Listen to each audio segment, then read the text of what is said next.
Hey, I'm Mzansi, and welcome to Farmers Inside Track, episode 184. I'm your host, Dawn. Mzansi's poultry sector continues to attract new farmers. An agricultural economist, Lunathi Hlakanyane, believes it's one of the top 3 commodities to trend this year. In this edition, we understand the economics of operating a broiler production in South Africa. For Mzansi commercial journalist Octavia Spandiel chats to Tinyiko Khoza, centurion poultry farmer. She unpacks some of the key areas that determine the cost economy and profitability for new farmers. Over to you, Octavia. Thank you, Dawn. Tinyiko, let's kick it off with a basic understanding of operating costs to start broiler production in Mzansi. The costs differ for small-scale farmers compared to commercial farmers in poultry because poultry farming is a numbers game. What I mean about this is that the more inputs you purchase, the less you pay.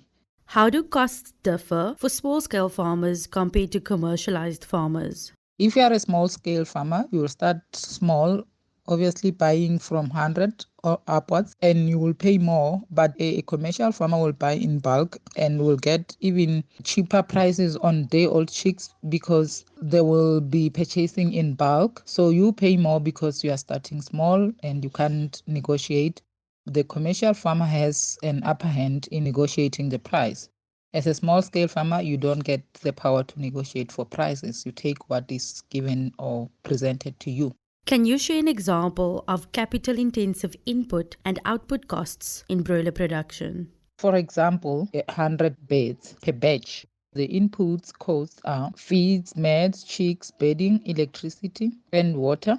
And for 100 beds, you're going to spend 1,100 plus minus on the chicks only, the day-old chicks, and 2,865 on feeds, and 400 on meds and disinfectants, and 1,000 on electricity and water, just for the 100 beds.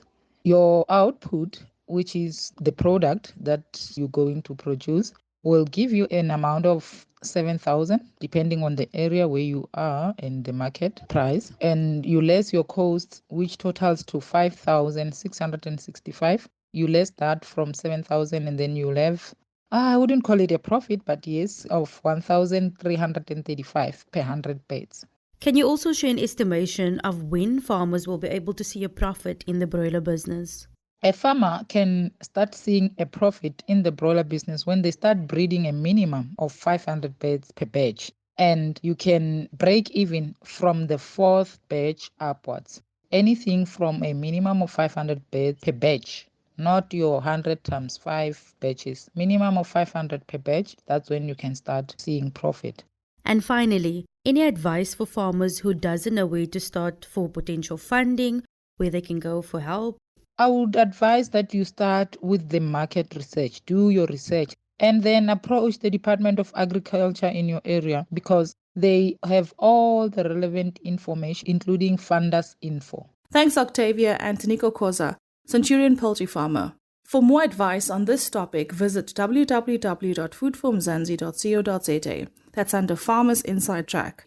And that's a wrap from me, Dawn, Octavia Spandiel, our producer Megan van der Vent, and the rest of the Food for Mzansi team. Have an absolutely amazing week. Bye for now. Life in South Africa can be a lot.